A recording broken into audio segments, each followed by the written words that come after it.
చప్పట్లు కొడుతూ ప్రభు ఉన్నతమైన నామాన్ని కనపరుద్దాం. హల్లెలూయా. స్తోత్రం, స్తోత్రం.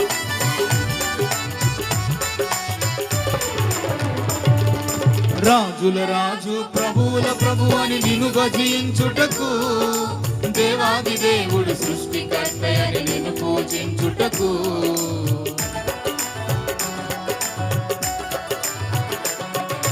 రాజుల రాజు ప్రభువుల ప్రభు అని నిన్ను భజించుటకు, దేవాది దేవుడు సృష్టికర్త అని నిన్ను పూజించుటకు, ఆత్మాభిషేకం ఆత్మాభిషేకం ఆత్మాభిషేకముతో